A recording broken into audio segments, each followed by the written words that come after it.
इसका न आदि है ना अंत है, इसलिए इसका नाम मतलोड़ा है। सिर्फ इसमें देवता अपने आप बोलता है कि मैंने अब तीर्थ स्नान के लिए जाना है। जब वो बात राजा तक पहुंची तो राजा ने अपने सिपाहियों को भेजा और उसे अपने दरबार में बुला लिया। पहले हम लगभग 50 साल पहले भी गए थे, उसके बाद जो अब का हमारा टूर है लगभग 11 साल बाद हो रहा है। श्री विष्णु देव मतलोड़ा की प्रमुख तिथि में से एक है कार्तिक पूज, जो एक विशेष महत्व रखती है। जो 7 आ रही हैं उसमें अलग अलग से त्यौहार हैं और जो अपने हारी की मान्यताओं से चलते हैं। नमस्कार, स्वागत है आपका। आज हम आपको लेकर आए हैं देव श्री सर्वेश्वर विष्णु मतलोड़ा जी के पास। देव श्री विष्णु मतलोड़ा जी का भव्य रथ यहाँ विराजमान है और देव आप अपने हरियाणों के साथ जो है तीर्थ स्नान के लिए मणिकर्ण जा रहे हैं। आप जानते हैं कि देवता सराज घाटी के आराध्य हैं। देव श्री विष्णु मतलोड़ा जी जो है वो सराज घाटी की 7 हारी और 35 पंचायतों के देवता हैं। हमारे साथ बातचीत के लिए मौजूद हैं देव कमेटी के सचिव श्री पुष्पराज शर्मा जी, आपका स्वागत है। और जज ओम प्रकाश जी। पुष्पराज से हम जानेंगे कि देवता जो संगम नहाने के लिए निकलते हैं ये कितने समय बाद निकलते हैं और इसका क्या महत्व है। नमस्कार जी। वैसे देवता इसका कोई फिक्स समय नहीं है, सिर्फ इसमें देवता अपने आप बोलता है कि मैंने अब तीर्थ स्नान के लिए जाना है। एक्चुअल पहले हम लगभग 50 साल पहले भी गए थे, उसके बाद जो अब का हमारा टूर है लगभग 11 साल बाद हो रहा है। और इसमें देवता अपने आप बोलता है कि मैंने अब तीर्थ स्नान के लिए जाना है, तो उस पर हम चलते जब देवता अपने आप बोलता है। तो पुष्पराज जी, क्या महत्व है, क्यों देवता तीर्थ स्नान करते हैं।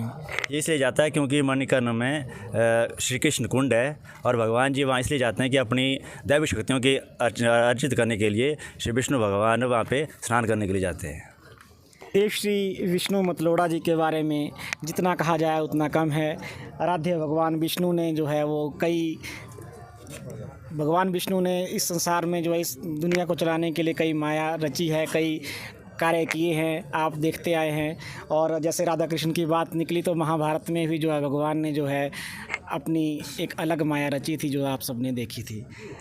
पुष्पराज जी, देवता के कई तीर्थ त्यौहार भी होते होंगे, इसमें मुख्य रूप से क्या त्यौहार मनाए जाते हैं, क्या तिथि होती है देवता की। श्री विष्णु देव मतलोड़ा की प्रमुख तिथि में से एक है कार्तिक पूज, जो एक विशेष महत्व रखती है। उसमें सभी भक्तजनों जो अपने बच्चों के मुंडन संस्कार उस कार्तिक पूज में होते हैं। विशेषता उसी के लिए प्रसिद्ध हुई है और ज़्यादातर उसमें सिर्फ बच्चों के मुंडन कराए जाते हैं।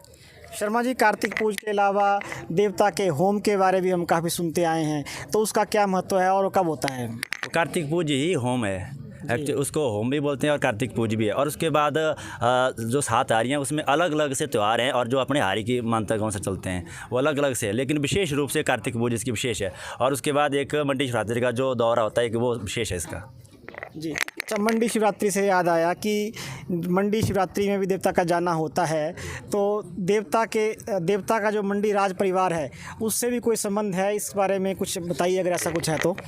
मंडी शिवरात्रि में देवता का प्राचीन काल से चले आ रहे हैं, राजाओं के टाइम से चले आ रहे हैं और वहाँ पे देवता के एक प्रमुख स्थान पहले से अग्र चलते थे। उसके बाद कुछ परिस्थितियाँ ऐसी रही हमारे बीच में अबसेंट रही, हम ना जा पाए और उसके बाद हमारा ज़िले में 3रा स्थान रहा। और मंडी शिवरात्रि में न्योता इसलिए आ रहा था क्योंकि पहले राजाओं के काल में जब वास्तु का नींव रखी जाती थी तो वह नींव नहीं लग रही थी, तो हमारा एक पुरोहित वहाँ पे बैठा था शेरी मंच पे, तो उसने बोला कि ये नींव क्यों नहीं लग रही, मैं लगा दूंगा। जब वो बात राजा तक पहुँची तो राजा ने अपने सिपाहियों को भेजा और उसे अपने दरबार में बुला लिया। भैया आप लगा पाएंगे। उसने बोला हाँ मैं लगा पाऊंगा। और उसने जो विधिवत रूप से जो मुहूर्त दिया उसी मुहूर्त पे वो नींव लगाई और वो सफल हुआ। उसके बाद से देवता को राजाओं ने मंडी शिवरात्रि के लिए न्योता कंटिन्यू चला रखा और उसके बाद देवता हर साल वहाँ पे शिवरात्रि के लिए जाता है। अब देवता का नाम है देव श्री विष्णु मतलोड़ा, तो इस मतलोड़ा शब्द का अर्थ क्या है पुष्पराज जी, और ये कैसे आया। जी ठीक बोला आपने। बिल्कुल, जो शब्द रखे जाते हैं प्राचीन काल से वो किसी घटना से जुड़ा होता है या किसी अर्थ से जुड़ा होता है।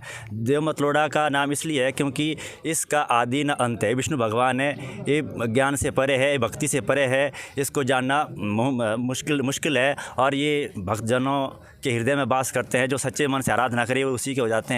और भगवान इसका मतलोड़ा इसलिए से नाम है क्योंकि इसे कोई ढूंढ नहीं सकता है। इसका न आदि है ना अंत है, इसलिए इसका नाम मतलोड़ा है। बहुत बढ़िया, भगवान का ना कोई आदि ना अंत है, इसलिए नाम इनका मतलोड़ा है। आपका बहुत बहुत धन्यवाद जो आपने हमसे बातचीत की, इतनी सुंदर जानकारी दी। धन्यवाद जी।